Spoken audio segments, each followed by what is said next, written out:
அடுத்த நூற்றாண்டுக்கும் கொண்டு செல்ல வேண்டும் என்றால் அம்மாவின் தொண்டர்கள் எங்கிருந்தாலும் அவர்கள் ஓரணியில் இணைய வேண்டும் என்று எல்லோரும் உணர்ந்து வருகிறார்கள். இன்றைக்கு அங்கே சேர்கிறார்கள் என்றால் அதை சம்பந்தப்பட்டவர்கள் எந்த கட்சியிலிருந்து போகிறார்களோ அந்த கட்சியில் உள்ளவர்கள் அதற்கான காரணத்தை புரிந்து கொண்டு அதை சரி செய்ய வேண்டும் என்பதுதான் எனது எண்ணம். அமமுக அதாவது டிவிகேவோட போறதுக்கான வாய்ப்புகள் இருக்கு. கூட்டணி பற்றி நான் சொல்லிட்டேன், இன்னும் நாங்க எந்த முடிவு பண்ணல, இன்னும் நாட்கள் இருக்கிறது. கூட்டணியை தலைமையேற்றிருக்கின்ற சில கட்சிகள் எங்களோடு பேசி வருகிறார்கள். உறுதியான ஒரு முடிவு எட்டப்பட்ட பிறகு உங்களிடம் நான் சொல்கிறேன். ஏடிஎம்கே ஒருங்கிணைக்கணும்னு சொல்லி முடிவெடுத்தவங்களே அந்த கட்சியிலிருந்து விளக்க போறாங்க, வேற கட்சிக்கு மாற்று போயிட்டு இருக்கிற சூழ்நிலையில அதிமுக ஒருங்கிணைக்கப்படும் நீங்க நம்புறீங்களா? இல்ல அந்த பிளவுகளாவே பிரிந்து போவீங்களா? இல்ல, அம்மாவின் தொண்டர்கள் அனைவரும் எனக்கு தெரிந்து எல்லோரும் உணர்ந்து வருகிறார்கள். ஒற்றுமையாக இருந்தால்தான் வருங்காலத்திலே புரட்சி தலைவர் இதய தெய்வம் அம்மா அவர்களின் கொள்கைகளை தொடர்ந்து அம்மா அவர்கள் சொன்னது போல அடுத்த நூற்றாண்டுக்கும் கொண்டு செல்ல வேண்டும் என்றால் அம்மாவின் தொண்டர்கள் எங்கிருந்தாலும் அவர்கள் ஓரணியில் இணைய வேண்டும் என்று எல்லோரும் உணர்ந்து வருகிறார்கள். எனக்கு தெரிந்த இந்த தேர்தலுக்கு பிறகு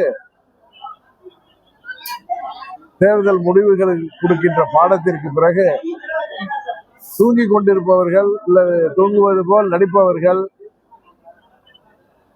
மீண்டும் புரட்சி தலைவர் கண்ட அதே சட்டத்திட்டத்தோடு இயக்கத்தை உருவாக்குவதற்கு ஒருங்கிணைவார்கள் என்று நம்புகிறேன். இந்த தேர்தலில் அதான் சொல்றேன், யாரோ ஒரு சிலர் தங்கள் சுயநலத்தால, பதவி ஆசையால, சுயலாபத்திற்காக அம்மாவின் தொண்டர்கள் அனைவரும் ஓரணியில் இருந்தவர்களை பிரித்து விட்டார்கள். ஒன்று அவர்கள் திருந்த வேண்டும், அல்லது திருத்த வேண்டியவர்கள் அவர்களை தூக்கத்தில் இருந்து விழித்துக் கொண்டு திருத்த வேண்டும். இது தேர்தலுக்கு முன்பு நடக்குமா என்பது எனக்கு தெரியாது. ஆனால் இந்த சட்டமன்ற பொது தேர்தல் முடிவுகளை அவர்கள் பாடம் கற்றுக்கொண்டு உறுதியாக எல்லோரும் அம்மாவின் தொண்டர்கள் அனைவரும் புரட்சி தலைவர் அவர்களில் உருவாக்கிய அந்த இயக்கத்தை மீண்டும் உருவாக்குவார்கள் என்ற நம்பிக்கை எனக்கு இருக்கு. தலைவர் உருவாக்க கட்சியை ஒவ்வொருவரும் இங்க இருக்கிறவங்க பேச்சுவார்த்தை அமித்ஷாவையே பார்க்க வேண்டிய சூழ்நிலை இருக்கு. தமிழ்நாட்டுல ஒரு கட்சி ஒருங்கிணைக்கணும்னா மத்தியில் இருக்கு, டெல்லியில இருக்கிற ஒரு அரசு தான் செய்யணும் அப்படிங்கிற ஒரு வெளியே இல்ல டெல்லியில உள்ள அரசு கிடையாது.